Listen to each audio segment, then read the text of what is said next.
Boa noite, boa noite, boa noite, salve, salve, salve. Salve todos, todas e todes. Tá um friozinho, não é? Tá um friozinho, mas estamos aqui para conversar com a querida Lívia Santana Vaz. Vamos ver se ela já está por aqui. Hoje nós conversamos sobre racismo religioso com a querida Lívia Santana.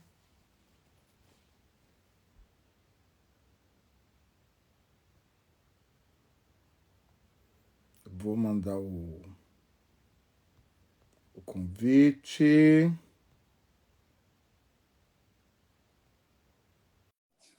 Já mandei o convite, já.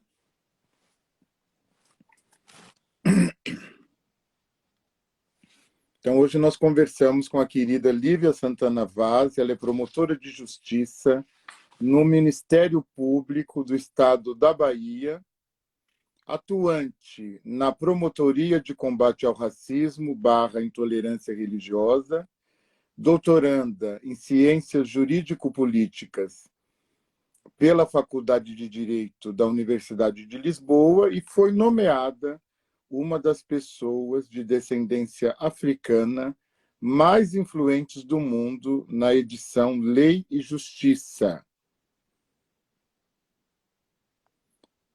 Espera aí que não demora um pouquinho, sempre dá uma... Deixa eu mandar aqui novamente.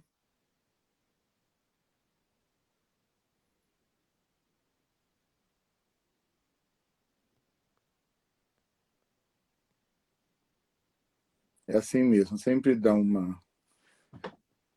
Logo dá certo e a gente se encontra aqui. Boa noite a todos, a todas e a todes.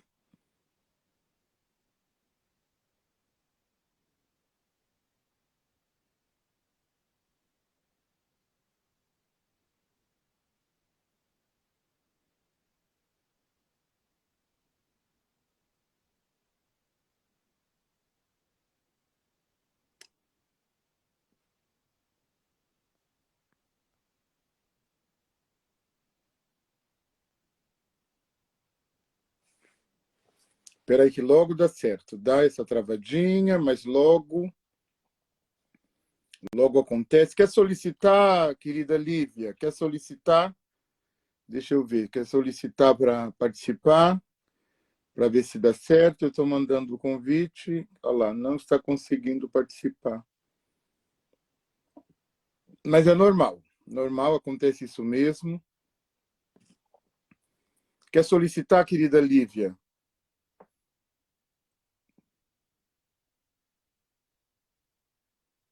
Ah, já está aqui. Aceitei. Vamos ver.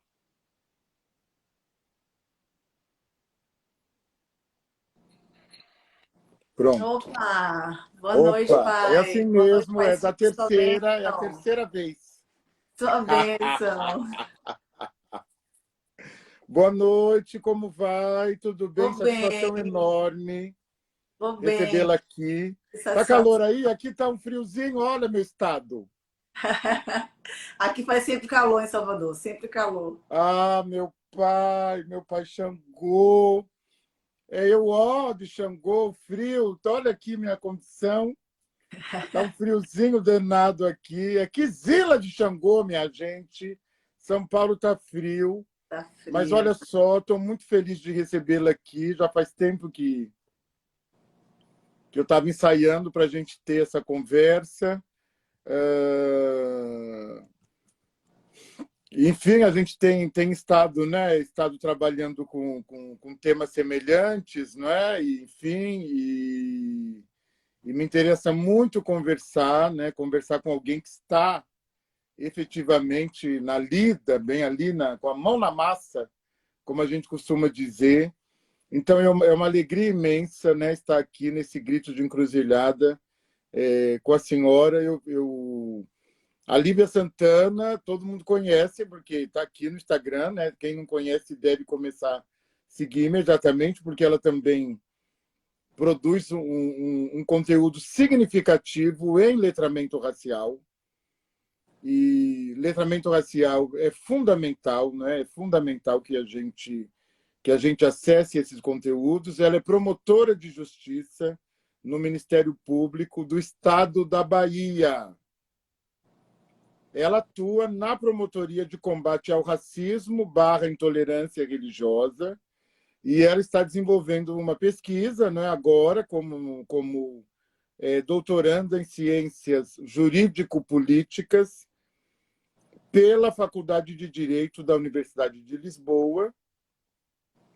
E ela foi nomeada uma das pessoas de descendência africana mais influentes do mundo na edição Lei e Justiça. Então, vejam que hoje a conversa é pesada. Vocês paguem a internet, o Wi-Fi, para dar conta de segurar esse download. Seja muito bem-vinda, né? Minha irmã, minha mãe, e uma pessoa de axé também, né? Também uma pessoa de axé.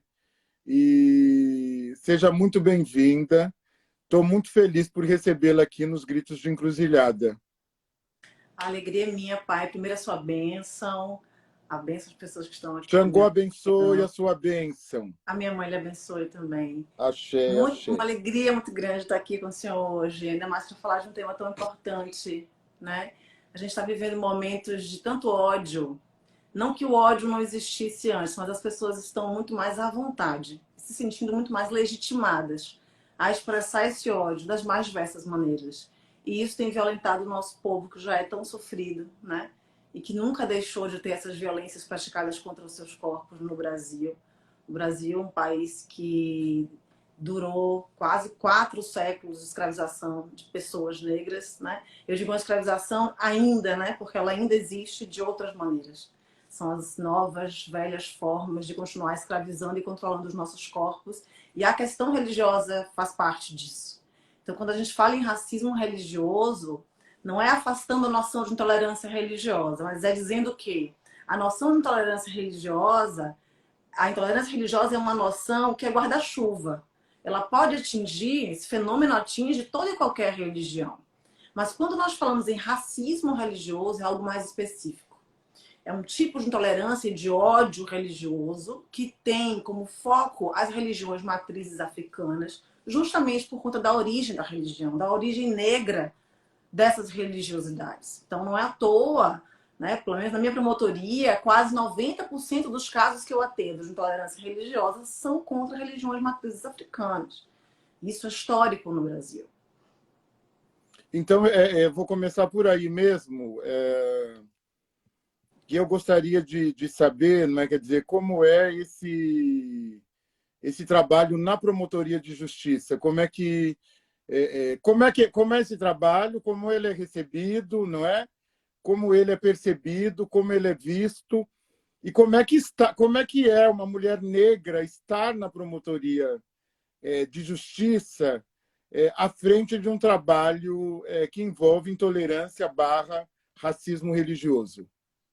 Não é fácil. Não é um trabalho fácil. É um trabalho contra-hegemônico, pai. Eu tenho que dizer a verdade. Assim, para uma mulher negra estar num espaço como esse, sistema de justiça, que é um espaço branco, masculino, cis, heterossexual e cristão, né? Eu, uma mulher negra nordestina de axé, não é um trabalho fácil. Só esse corpo presente num lugar como esse, né?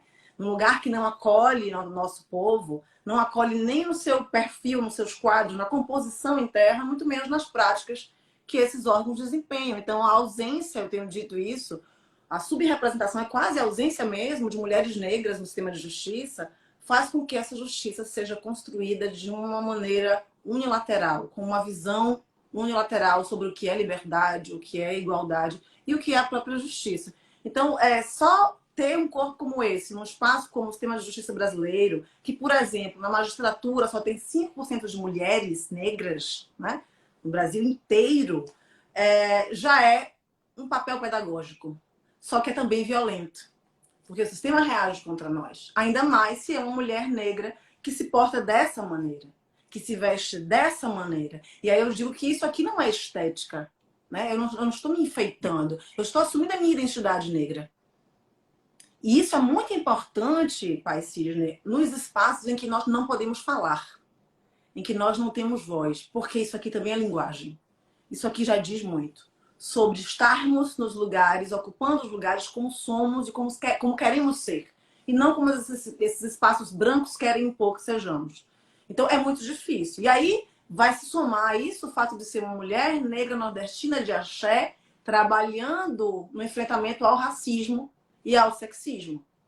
Então isso incomoda muito, porque como a Cida Bento bem coloca, um pacto narcísico da branquitude, né? E que eu digo que também está no sistema de justiça, de maneira muito intensa. E é um pacto de silêncio.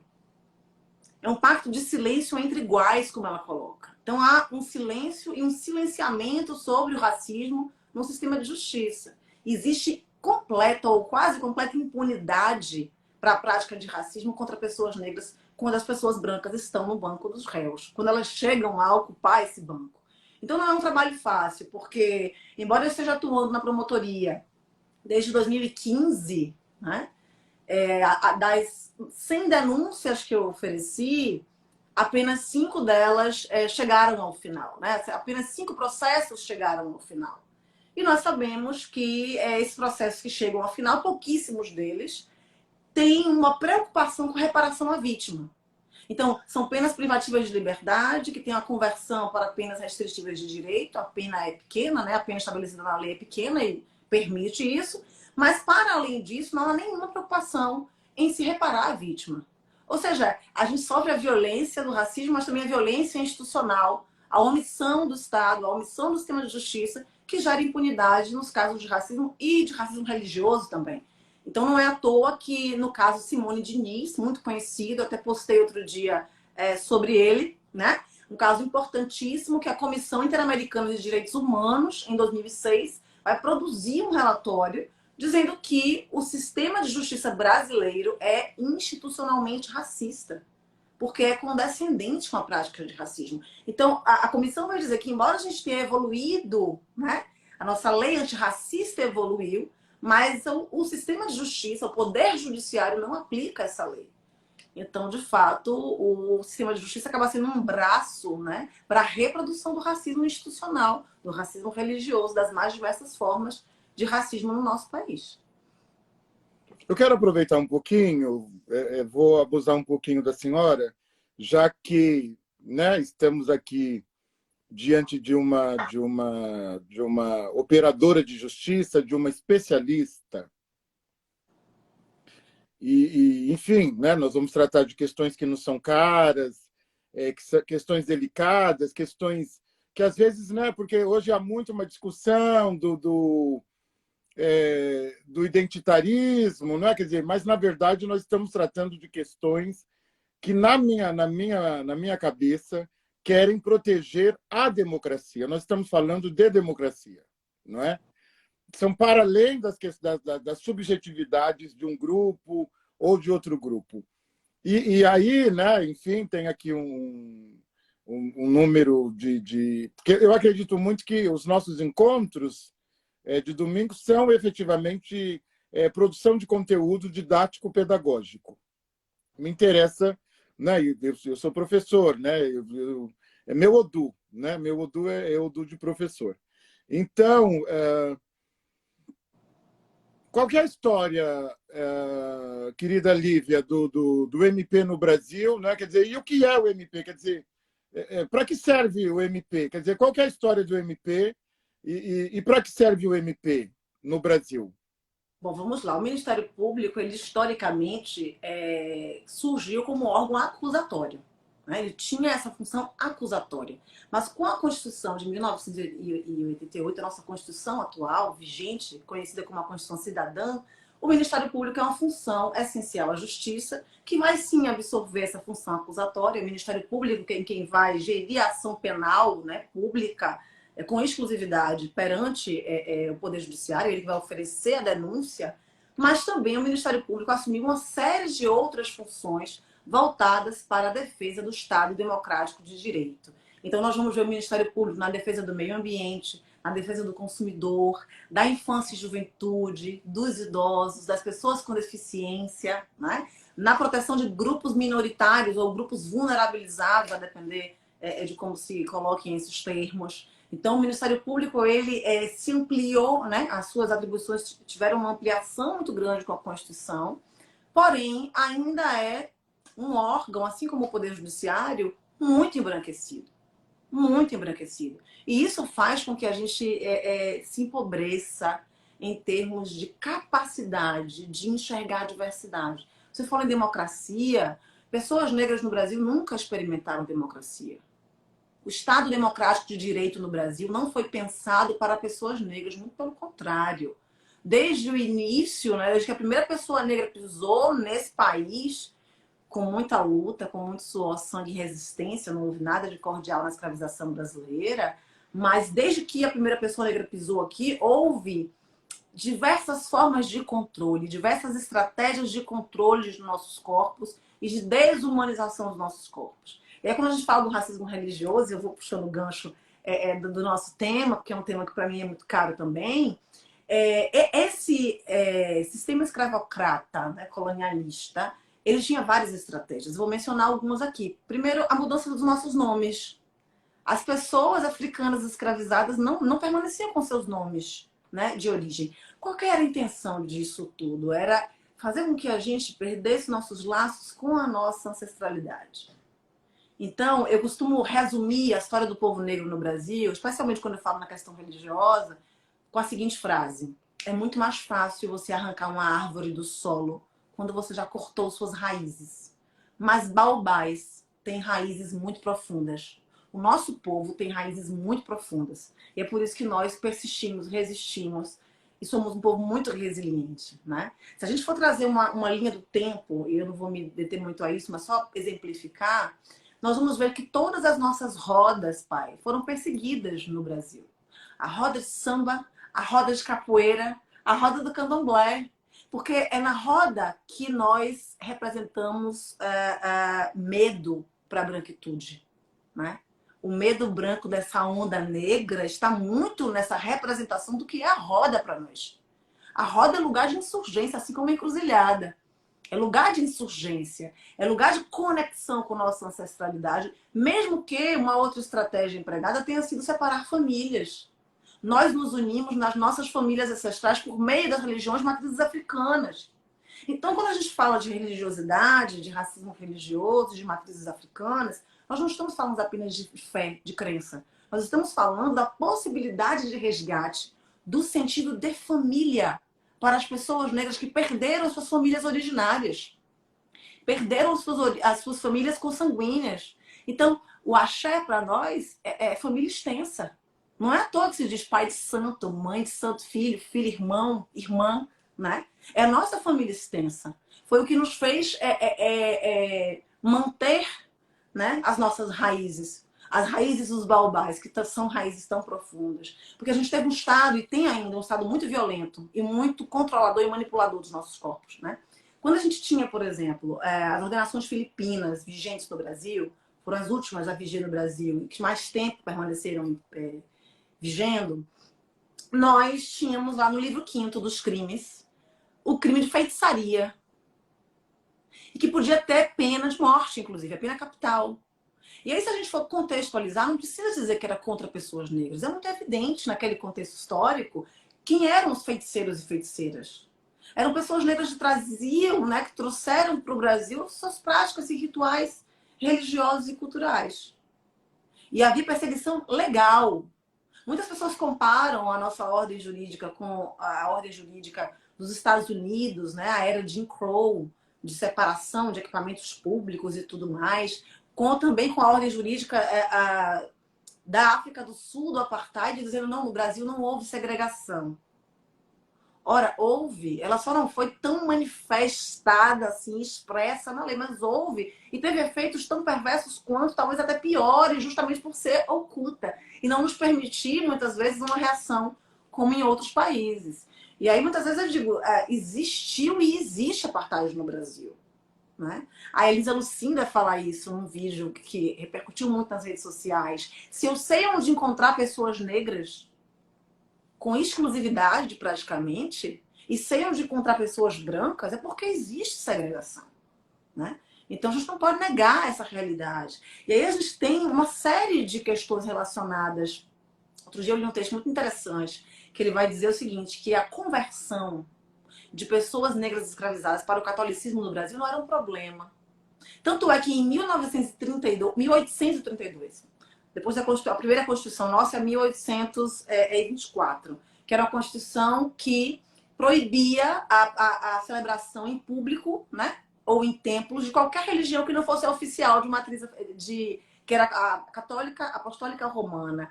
Então, a forma como nossas religiões matrizes africanas se desenvolveram tem a ver com isso, com a necessidade de se celebrar seus rituais internamente, em torno da família, das casas, porque era proibido, né? Havia uma proibição constitucional e depois legal, com o Código de 1830, criminal, de celebração pública de outras religiões que não a oficial.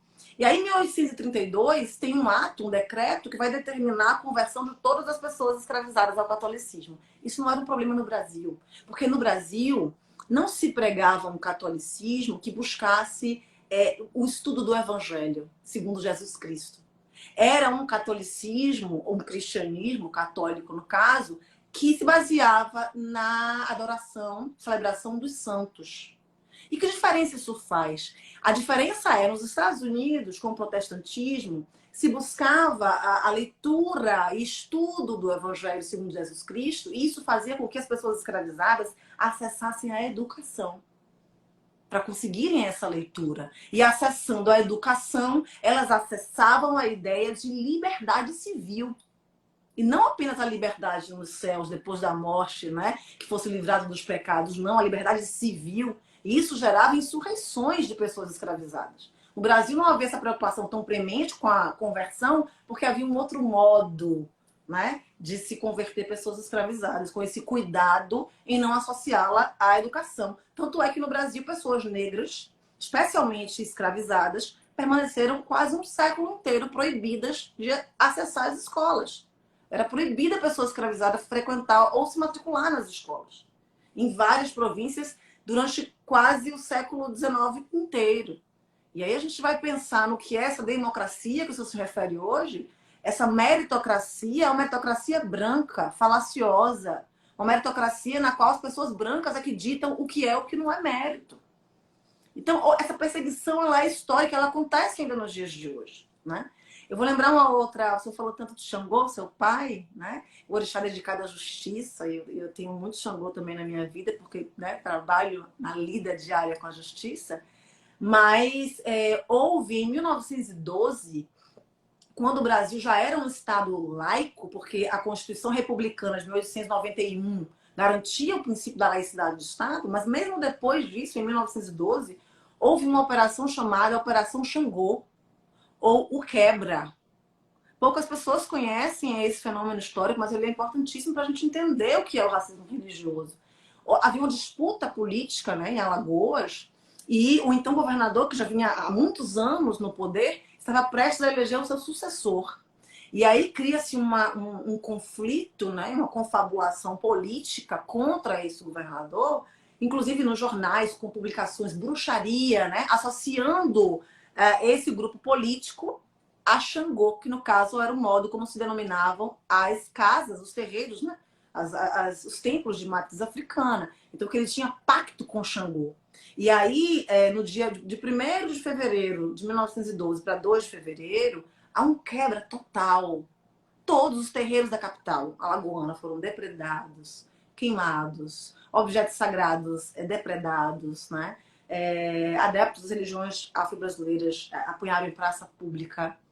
E durante as décadas seguintes, depois desse acontecimento, se produziu o que se chama de Xangô rezado baixo. Veja que violência. Os rituais de religiões de matrizes africanas, nesse período, eram sem palmas, sem cânticos, sem atabaques. Quem conhecendo um ritual religioso de matriz africana, né, especialmente o candomblé, vai imaginar um ritual sem palmas, sem cânticos e sem atabaques. Então, para você ter noção da violência que o Estado brasileiro promove contra nossas religiões. E só por último, de exemplo, eu vou lembrar que até 2 anos atrás, as religiões matrizes africanas tinham seus instrumentos sagrados ainda apreendidos e expostos em museus do crime. Isso não aconteceu com nenhuma outra religião no Brasil. É a criminalização das religiões matrizes africanas. Né? Só há 2 anos é que houve a transferência desses objetos sagrados do Museu do Crime, ou seja, o Museu da Polícia Civil, para o Museu da República no Rio de Janeiro. E isso mediante uma manifestação insistente e consistente do povo de Axé, que ele foi libertem o nosso sagrado. Só a partir daí é que nós conseguimos realmente essa transferência. Então, tudo que eu mencionei aqui vai nos dando sinais muito concretos e contundentes dessa violência contra nossas religiões. Então, olha só, que aula, né? Nós estamos aqui, que bom, porque a minha ideia é essa mesmo, é produzir um conteúdo de letramento racial para que as pessoas entendam, não é? O nível de violência institucional, social, cultural, religiosa, contra tudo que é negro no Brasil, não é? Quer dizer, nós precisamos entender que todas as nossas relações, quer dizer, o lugar que ocupamos, e aí, brancos e negros, o lugar que ocupamos, o acesso à democracia, ou não acesso, né? Quer dizer, o acesso à liberdade de crença, quer dizer, tudo isso é determinado pelas relações racializadas. Quer dizer, é o racismo que determina no Brasil quem vive, quem morre, quem pode ter a sua crença, praticar a sua crença livremente, não é? Quer dizer, nós bem sabemos disso e também por isso que eu tenho clamado, é tão importante que a senhora, eu sei, não é tarefa fácil, não pense que eu não sei, eu imagino o nível, né? Quer dizer, quantos buri que a pessoa tem que tomar por ano É muito é bom, pai. É muito é bom. para poder ficar como mulher negra, né, nesse lugar, acolhendo, né, acolhendo literalmente denúncias de intolerância / racismo religioso. E é sobre isso que eu gostaria de falar um pouco agora. Nós temos assistido, né, felizmente, quer dizer, aí felizmente, hoje, não é, como a senhora diz lá no início da conversa, não é só o agravamento do ódio, né? Quer dizer, sempre houve ódio, não é? Mas hoje nós temos acesso, né? Quer dizer, hoje nós temos o registro do ódio e nós temos a notícia do ódio, não é? Então, eu gostaria de falar um pouquinho sobre as denúncias que lhe chegam, não é? Como é que são essas denúncias? Elas avançam, não é? Que tipo de denúncia? Quer dizer, as categorias. Como é que é isso, querida Lívia? Então, pai, nós percebemos, né, nesses 7 anos na promotoria, uma grande dificuldade das pessoas de conseguirem acessar as autoridades públicas, né, os órgãos públicos responsáveis por apurar esse tipo de crime. Né? Então, já começa por aí. A porta de entrada, que seria a delegacia de polícia, para registrar um boletim de ocorrência sobre esses fatos criminosos, muitas vezes é a porta fechada, é a primeira porta a se fechar. Né? E não vou aqui defender o Ministério Público, não. Muitas vezes também no próprio Ministério Público essas pessoas não conseguem acessar, porque a resposta é, mas não é aqui. Isso não é crime, isso é briga de vizinhos, né? Quem de axé já não ouviu isso? Quem é líder religioso, líder religiosa à frente do seu terreiro, né? Já não ouviu esse tipo de pretexto para não se levar adiante uma investigação, uma apuração e providências dos órgãos públicos que têm a obrigação de fazê-lo, né? Com base nisso. Então, já começa por essa dificuldade em registrar os fatos. Aqui na Bahia, nós criamos um aplicativo chamado Mapa do Racismo e da Intolerância Religiosa. Funciona apenas na Bahia, embora a gente queira que seja inspiração aí para outros estados. Mas basta ter um smartphone que qualquer pessoa pode baixar o aplicativo e denunciar fatos de racismo, intolerância religiosa e racismo religioso, injúria racial. Tem algumas classificações que a gente coloca no aplicativo e explica como registrar, mas inclusive a denúncia pode ser anônima, tá? Então, uma vez registrado no aplicativo um fato, o Ministério Público tem uma central de gestão do aplicativo, tendo dados suficientes nessa denúncia, né? A gente chama de denúncia entre aspas, porque não é uma denúncia formal, mas uma denúncia, né? E o Ministério Público vai registrar isso com um número, já vai protocolar com um número, né, no nosso sistema formalmente e vai distribuir para o promotor de justiça da comarca onde o fato aconteceu. Se for Salvador, vem para mim, eu atuo em Salvador, e se for outra cidade, é encaminhado para o promotor de outra cidade. Isso já é um passo, porque isso já evita que a pessoa não consiga ter um impedimento ou a violência institucional de não conseguir registrar. Então, esse aplicativo é uma iniciativa muito importante, muito cara para nós. E ela, inclusive, já foi premiada pelo próprio Conselho Nacional do Ministério Público, mas que a gente gostaria muito de expandir Brasil afora, né? Porque realmente esse racismo institucional, ou nesse caso, o racismo religioso institucional, nos impede de conseguir acessar nossos direitos, mas nos impede também de conseguir registrar as violências contra nossos corpos. E eu falo não só das violências, mas dos direitos também, pai, porque há uma série de direitos que nós não conseguimos acessar com igualdade igualdade mesmo em relação a outras religiões. Vou dar um exemplo aqui que a gente tem trabalhado muito nos encontros com os terreiros, que é a imunidade tributária, né? Nós somos religiões que nós não somos burocráticas, nós não estamos ainda, ou não queremos estar burocratizadas. Mas para você acessar, em geral, a imunidade tributária, você precisa ter um CNPJ. Para ter o CNPJ, você precisa se registrar como uma associação religiosa. E aí você tem. Isso gera para você a possibilidade de uma imunidade tributária, mas gera também obrigações fiscais. Então acontece com alguns terreiros que tem o CNPJ, se burocratiza, eu tenho dito isso, né? Porque nós somos religiões tradicionais, que não temos setor de contabilidade, enfim, como, né, muitas religiões têm. E aí acontece que acabam devendo a Receita Federal, porque não declaram imposto de renda e ficam na dívida ativa. Então, há uma série de questões, né? E na Constituição não tem dizendo que para acessar a imunidade tributária precisa disso ou daquilo. Então, é uma burocratização que vai impedir que nós acessemos certos direitos. E a imunidade tributária é um direito muito importante, né?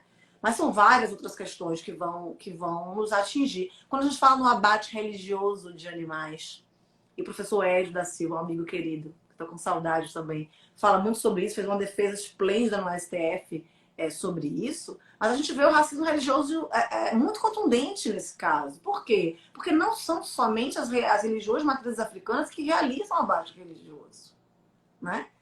Mas quando se trata de discutir isso judicialmente e legalmente, a proibição vai justamente contra nós. Nós estamos falando de racismo, da origem negra da religião, né? Então, nós temos casos recentes também, recentes e antigos, porque infelizmente é algo em continuidade, de mães que perdem a guarda de seus filhos e filhas por terem iniciado as crianças e ou adolescentes na religião de matriz africana. Uma vez me perguntaram assim, pai, qual a idade que se pode permitir que uma criança entre para uma religião de matriz africana? Aí eu devolvi a pergunta, qual é a idade que se pode permitir que uma criança entre para a igreja católica? Ah, não tem idade. Pois também não tem idade, né? Então, supõe-se maus tratos aos animais, supõe-se maus tratos a crianças. Então, tudo isso fruto do racismo religioso, do desconhecimento, da completa ignorância, da subalternização de nossas religiões, do não reconhecimento, né, das religiões de matrizes africanas como religião. Me lembro de uma decisão de 2017 de um juiz no Rio de Janeiro que se negou, né, a dar uma liminar, conceder uma liminar numa ação promovida pelo Ministério Público Federal com o fundamento de que a Umbanda não era religião, já que não possuía um livro.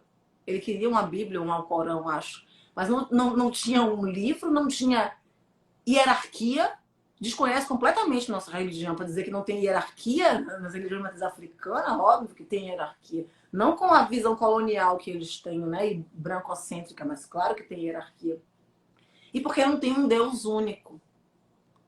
Então, um juiz de direito, né, se colocar nesse lugar de poder de dizer o que é e o que não é religião, quais são os requisitos para se considerar como religião, onde é que está escrito isso? Se não na mente racista da branquitude desse país, né? E o nosso sistema de justiça é a representação desse racismo institucional. Não há como negar isso, né? O próprio CNJ, na pesquisa, diz que o perfil da magistratura brasileira é de homens brancos, cis, heterossexuais e cristãos.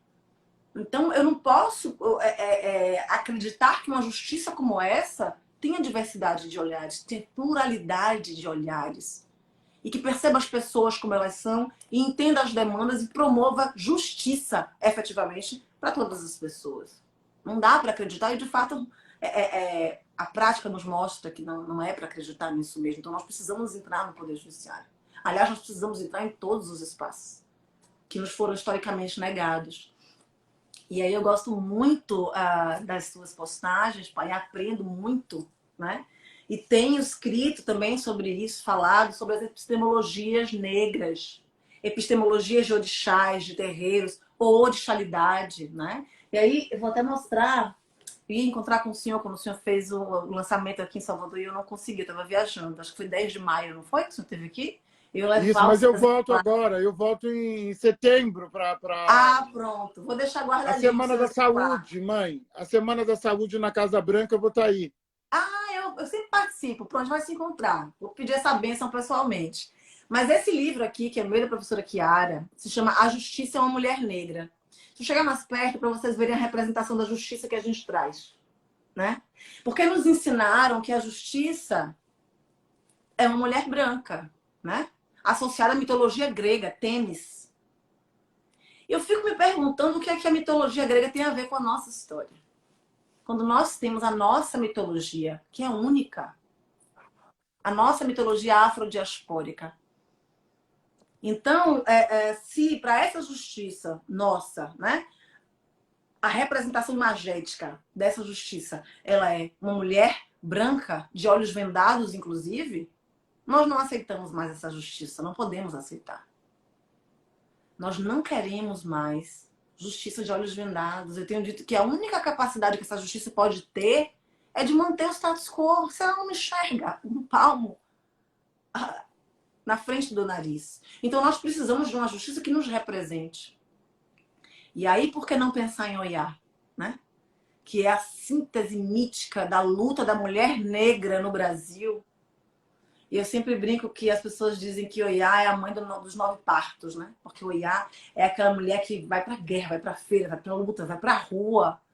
E eu digo que não, que na verdade esses objetivos próprios de Oiá, e por que ela arruma os filhos e a casa apressadamente, como a gente coloca no livro, né? Porque ela vai nos ensinar que a mulher negra, as mulheres de modo geral, mas a mulher negra em especial, ela tem seus próprios objetivos. Mas esses objetivos não estão dissociados dos seus filhos, não. Ela está em luta, em guerra pelo seu povo. E aí ela não é mãe só dos seus 9 filhos, ela é mãe de todos os filhos e filhas. E isso me faz lembrar muitas mulheres negras das comunidades. Elas cuidam dos filhos de todo mundo, não só dos seus filhos, né? Então, nós temos muito que aprender com os nossos itãs, com a nossa mitologia. Quando nós falamos a justiça é uma mulher negra, isso é uma provocação. É para dizer que o direito ele pode continuar sendo branco, masculino, sexista, racista, né? LGBTfóbico, mas a justiça, a gente precisa de uma outra concepção de justiça. De uma outra concepção. E os nossos saberes ancestrais nos propiciam isso, né? A gente tem uma ciência, como dizem no direito, né? Que é sempre essa visão eurocêntrica de validar o que é e o que não é conhecimento, né? Mas que se chama hermenêutica jurídica, que é o ato de interpretar as leis e aplicá-las nos casos práticos. Hermenêutica associada a Hermes, outro deus da mitologia grega. E aí a gente diz, quem precisa de Hermes quando se tem Exu? Ninguém precisa de Hermes se tem Exu. Exu, o senhor do verbo, da palavra, da circularidade, da reciprocidade. E por isso que a gente está na encruzilhada hoje, pai. Ninguém pede nada a Exu sem dar em troca. Exu nos ensina isso. E direito e justiça é sobre isso. É sobre uma ética responsiva de entender que eu não tenho só direitos, que eu tenho também deveres. E a branquitude não atua conforme essa ética, de modo algum. Ela, inclusive, muitas vezes formaliza privilégios seus, historicamente acumulados, como se direitos efetivos, justos fossem, né? Formaliza como direitos. Mas quando a gente tem no Brasil uma política afirmativa, né, que nos garante, como pessoas negras, de acessar determinados espaços, que são as cotas raciais que esse ano completam 10 anos no Brasil, aí surge essa figura da afroconveniência. Né? Pessoas socialmente brancas, para fraudar, burlar uma política pública tão importante, se colocam como negras para acessar essas vagas. Então, a gente vive, de fato, num espaço que garante a essa branquitude o acúmulo de privilégios, mas esse acúmulo de privilégios se dá às custas das nossas opressões. Então, muitas pessoas perguntam, como ser antirracista? Né? Pessoas brancas. E aí eu brinco muito com o livro da Djamila Ribeiro, porque as pessoas dizem, mas não tem um lugar de fala. Eu não posso falar de racismo porque eu não tenho um lugar de fala, eu sou uma mulher branca. Eu vejo mulheres brancas no direito, professor doutor Sidney, dando aula sobre teóricos filósofos alemães. Para isso elas têm lugar de fala? E para ser contrárias ao racismo, para se colocarem como antirracistas, elas não têm lugar de fala? Todo mundo tem, eu digo, vários lugares de fala. Eu tenho um lugar de fala como mulher negra, mãe nordestina, promotora de justiça, mulher de axé, vários lugares de fala, né? É o que me coloca em linha, né, de ligação, de pertencimento com o grupo. Mas o fato de eu não ser, por exemplo, da comunidade LGBTQIA+, não quer dizer que eu não possa ser anti-LGBT-fóbica, que eu não possa lutar pelos direitos da população LGBTQIA+, e assim eu faço, não só no meu trabalho, mas na minha vida social. Não é? Então, o lugar de fala de uma mulher branca, nesses casos, seria de uma mulher branca antirracista, se ela realmente for antirracista, porque, de fato, virou moda esse discurso antirracista, mas a gente quer muito mais do que isso. A gente quer que esse discurso transcenda, né, a palavra, o verbo, e vá para a prática. Então, quais são as práticas antirracistas que as pessoas estão adotando no seu cotidiano, nas suas relações familiares, afetivas, institucionais, profissionais, sabe? Porque de discurso só a gente está já bem cansado e cansada, né, pai? Exatamente. E aí eu quero felicitá-la por essa produção.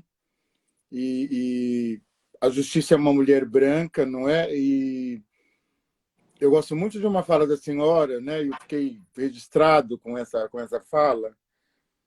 E o discurso, né? O discurso utilizado faz muito isso, que a senhora sempre fala que as pessoas brancas precisam ser, as pessoas brancas racistas, né? Os racistas, a branquitude racista precisa ser constrangida, não é? Ela precisa ser constrangida, porque ela faz isso livremente conosco, quer dizer, a todo momento ela é racista sem nenhum constrangimento, e aí ela se diz antirracista sem nenhum constrangimento, não é? Então, eu comecei, inclusive, a adotar essa fala, que também faz parte da luta contra o racismo, constranger o racismo, os racistas, e é fundamental que a gente produza, não é? É fundamental que a gente produza da nossa perspectiva. É fundamental, né? Já que nós sabemos, uma vez que a academia, né? A academia cartesiana, estruturalista, euroreferenciada, também branca, patriarcal, cis heteronormativa, não vai acolher os nossos saberes, porque, de verdade, ela não acredita nos nossos saberes. E eu vou dizer uma coisa. Embora, né, a senhora tenha estudado muito, tenha se dedicado sobre as leis, sobre a jurisprudência brasileira, todo o conteúdo, nós sabemos e aí é importante registrar isso, que o que a levou até esse lugar, quer dizer, o que a fez romper com a barreira, né, da branquitude, do patriarcado na justiça, da branquitude na justiça, dos padrões hegemônicos na justiça, foram outros saberes, porque os nossos saberes são saberes de resistência. Nós nunca sabemos menos que eles.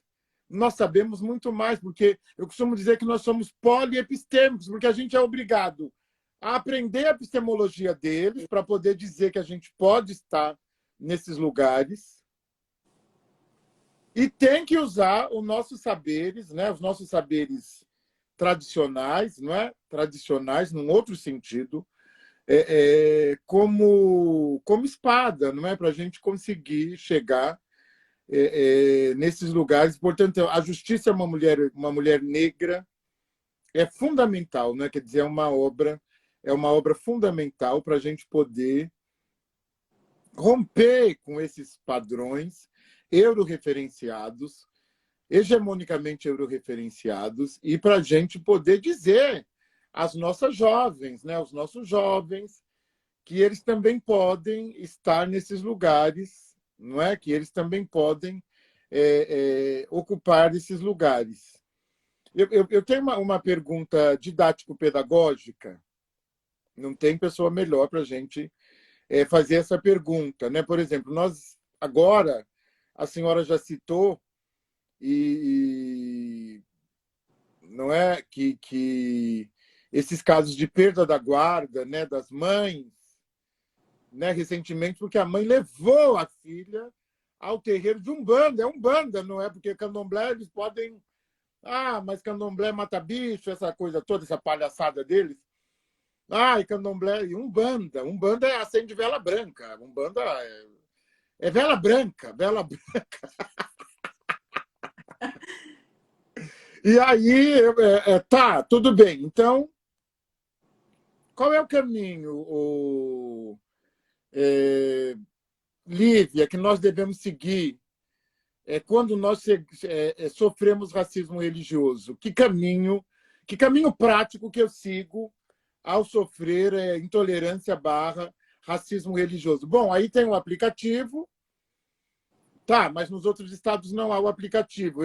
Inclusive, eu tenho aqui relações políticas e eu vou até conversar com alguns deputados e deputadas para a gente tentar trazer isso para aqui. Não sei se para cá, para São Paulo, não sei como PL, enfim, eu vou ver. Mas qual que é o caminho? O caminho das pedras brancas.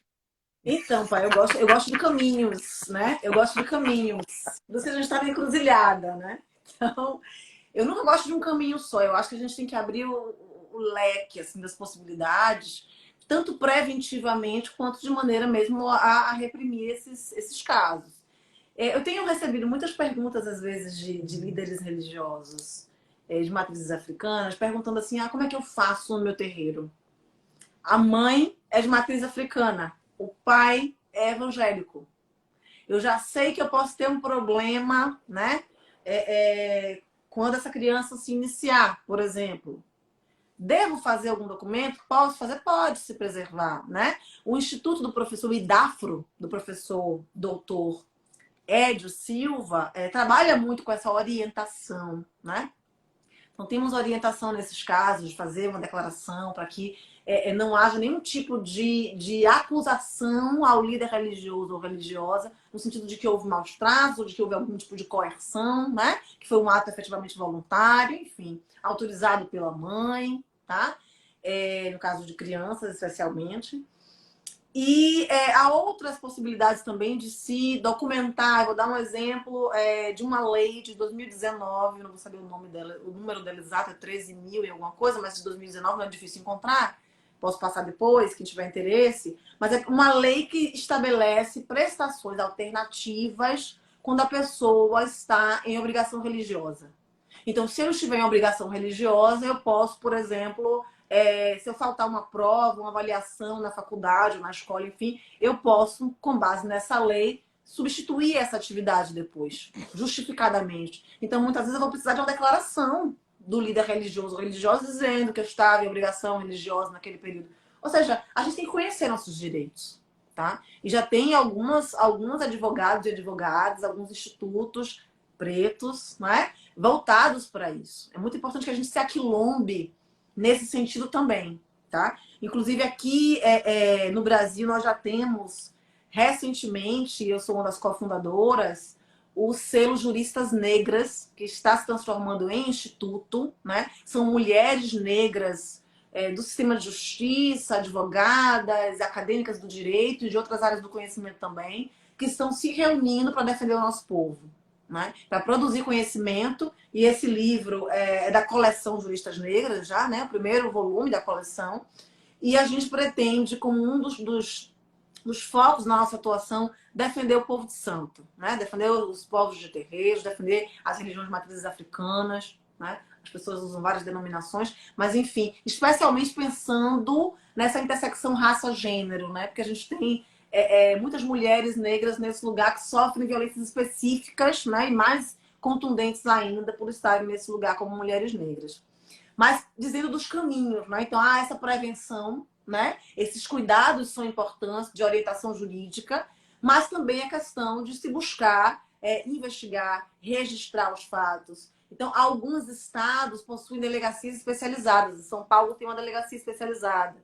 Salvador nós não temos ainda, temos uma coordenação, né? Que pode até receber os casos, mas vai distribuir para as delegacias territoriais, mas pode acompanhar. Então, aí em São Paulo tem uma delegacia específica. A gente tem que fazer uso desses equipamentos criados para defender nossos direitos. Porque se a gente não faz uso, eu sei que é difícil acreditar nas instituições quando elas não estão voltadas na prática, né? Efetivamente para a nossa defesa, para defender nossos direitos. Mas também, se nós ficarmos só nas palavras, as palavras vão ao vento nesse sentido. É importante registrar. E quando você registra, você tem a prova de que registrou, você pode ir para uma ouvidoria, você pode ir para uma corregedoria, né? Então, o constrangimento. Essas são formas também de se constranger o sistema de justiça, o sistema de segurança pública a atuar, né? Então, a gente precisa se unir nesse sentido. Então, buscar delegacia de polícia, buscar os ministérios públicos, todo o Ministério Público, ainda que não tenha uma promotoria de justiça específica de combate ao racismo, vai ter uma promotoria de direitos humanos que vai cuidar desse tipo de situação. A gente tem as defensorias públicas também. E mais, pai, a gente não pode ficar só no crime. Eu me ressinto muito, eu tenho chamado a atenção que as pessoas, nós, né, pessoas negras, os movimentos negros de modo geral, racismo é crime. Ponto, né? Eu digo não, racismo é crime, reticências. Porque tem a questão criminal, que a gente já sabe que existe uma impunidade muito grave, né? Reconhecida lá em 2006 pelo caso Simone Diniz, que permanece nos dias de hoje. Mas a gente precisa manejar outros instrumentos. Outros instrumentos para responsabilizar as instituições que praticam o racismo religioso. As instituições que estão reproduzindo esse racismo. Manejar ações cíveis, ações indenizatórias, né? Eu posso e devo, e a gente faz muito pouco isso ainda no Brasil, com um fato de racismo ocorrido, além da questão criminal, eu posso buscar uma indenização pelo dano moral e material que eu sofri em decorrência do racismo. Porque a gente tem na prática, em relação aos terreiros, por exemplo, várias formas de racismo, né? De manifestação desse racismo. A gente tem terreiros que são apedrejados, né? E as pessoas se machucam lá dentro. Aqui em Salvador teve um caso em Itapuã que jogaram uma bomba dentro do terreiro durante um ritual religioso. Que invadem terreiros e jogam sal, quebram ibais, instrumentos sagrados, né? Perseguem as pessoas nas ruas. Você ser uma pessoa de religião matriz africana, usar suas indumentárias, suas guias, no transporte público no Brasil, olha, é algo complicado, porque é um constrangimento, é uma perseguição explícita, né, de pessoas que estão ali fazendo o seu proselitismo, que não é proibido, mas desde que não violente outras pessoas, né, não produza violência e ódio, discurso de ódio contra outras pessoas. Mas a gente precisa buscar, de fato, atuar contra isso, né? se unir para atuar contra isso. E mesmo com a Umbanda, pai, eu digo assim, parece, né, vela branca, é menos complicado, mas eles não enxergam assim. Eles olham para nós como um bolo. É tudo coisa de preto. Por isso que a gente fala racismo religioso. E às vezes a gente fica discutindo algumas coisas entre nós, assim, é assim, não é assim, que no candomblé, que na Umbanda, né? Mas no fim, de lá para cá, as violências são muito semelhantes. Muito semelhantes. Então é importante que a gente busque, de fato, constranger o sistema de justiça, constranger a segurança pública, constranger os políticos, porque nós não estamos lá, né? Para que realmente façam o seu trabalho, a sua obrigação. Porque não é o que a gente enxerga, mas a gente precisa se unir, essa convergência, né? Para finalizar, essa convergência, e por isso que a gente está na encruzilhada, é o que gera esse medo branco, esse medo da branquitude, de perder os seus privilégios. Porque esse lugar da encruzilhada, e aí eu falo muito para as mulheres negras, né, quando a gente fala nesse cruzamento, raça, gênero, racismo, sexismo, eu digo, nós não vamos sair da encruzilhada. Porque eu não posso escolher só a via do combate ao racismo, porque eu sou uma mulher negra e o sexismo também me atravessa. Eu não vou escolher só a via do combate à violência de gênero, porque o racismo me atravessa de uma maneira absurda. Eu vou ficar aqui na encruzilhada. E é nesse lugar, que é um lugar de dor, daí a Vilma Piedade fala na dororidade, mas que é um lugar também de potência. É um lugar de força transformadora. É daqui da encruzilhada que a gente faz esse grito, pai.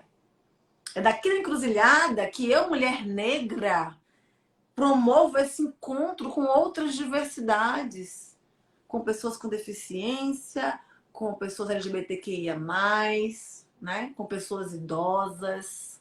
Então, por isso que eu digo que os movimentos de mulheres negras não são movimentos identitários, não. Identitário é a branquitude. Identitário.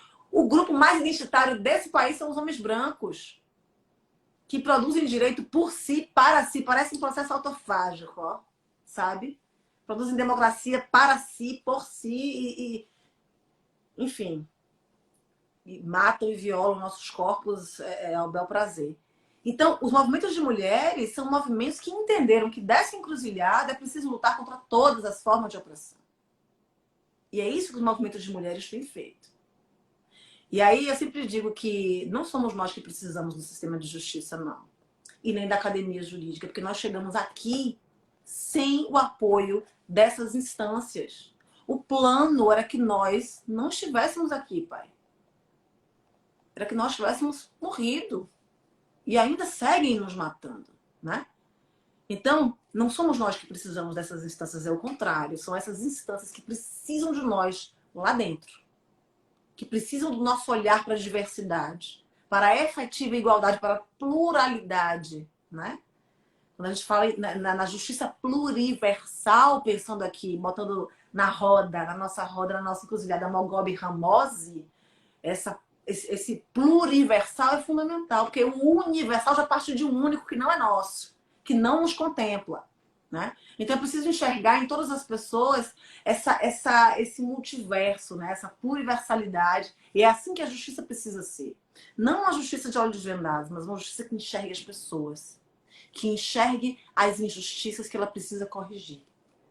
E por isso que nós precisamos nos aproximar cada vez mais dos nossos saberes ancestrais. Axé, axé, laroyê, laroyê. Que conversa deliciosa. Conversa não, né? Foi aula. É professora, é professora. Foi aula, foi aula, foi aula. A promotora de justiça, Lívia Santana Vaz, é professora. Foi uma aula, que conteúdo potente. Estamos aqui ficamos aqui com 140 numa noite fria, pelo menos aqui em São Paulo, uma noite fria. Está agora meia-noite, né? Como a gente diz no terreiro, a hora grande para a gente levar o nosso ebó de palavras para o centro da encruzilhada. É fundamental, e eu quero aproveitar aqui publicamente para saudar e agradecer pela sua existência, né? Eu tenho sobrinhas, eu tenho filhas negras, pessoas muito próximas, mulheres, pelas quais eu tenho muito carinho e elas dizem da admiração delas pelo seu trabalho, e é fundamental a gente poder se ver no outro, né? Poder ver, né? Numa mulher negra, e a elas é fundamental que elas possam ter uma referência e até acreditar na possibilidade de ocupar esses espaços hegemonicamente brancos. Quer dizer, isso quem faz são pessoas negras, né, que romperam essas barreiras, né, essas barreiras insuportáveis e que suportam, né, eu sei disso, um nível de adoecimento e de violência muito grande e continuam aí porque é tudo feito para que a gente desista e não esteja nesses lugares. Então, eu não posso me furtar de agradecer, de saudar a sua ancestralidade e a sua existência, entendeu? Não posso me furtar de fazê-lo e de deixar aqui registrado a minha alegria de poder receber essa aula, não é? Essa aula e aqui os seguidores, ficamos aqui com 130, 140, 150 seguidores. Então, são pessoas, uma sala de aula, né? Uma sala de aula, uma roda de conversa com uma fogueira no meio, né? Com uma fogueira no meio, e a gente aqui conversando sobre um assunto tão importante. E eu agradeço, agradeço, agradeço. Muito obrigado pela disponibilidade. Eu sei, a gente tem mil coisas para fazer. Mil coisas, mil coisas. Quer dizer, a gente tem que lutar. Costumo dizer que para nós negros, viver é lutar, lutar é viver. A gente não para.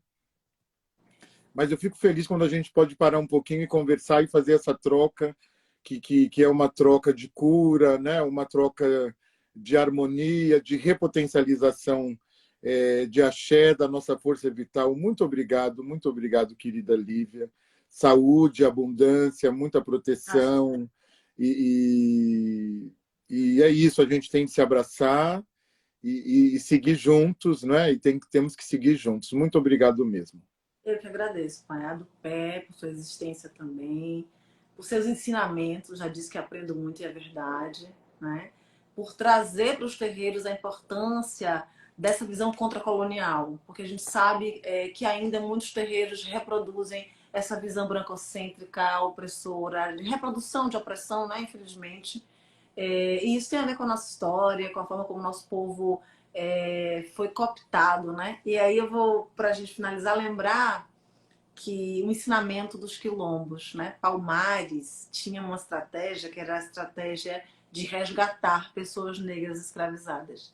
E quando eu falo em resgatar, não é resgatar pessoas que queriam ser resgatadas. Resgatar pessoas que estavam nas senzalas, né? E que não pretendiam, supostamente, fugir para os terreiros. Nós precisamos resgatar os nossos e as nossas. Mesmo que eles entendam ou não compreendam ainda que precisam ser resgatados. Cada pessoa negra que a gente consegue resgatar é uma pessoa negra menos reproduzindo as ideias da branquitude, as opressões da branquitude. Então vamos resgatar nossos irmãos e irmãs.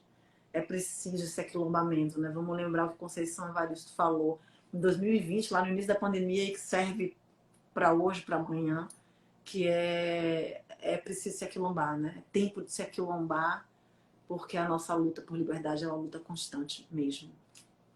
Axé, axé, é isso, é isso. É isso, nós precisamos resgatar os nossos, né? Precisamos resgatar os nossos.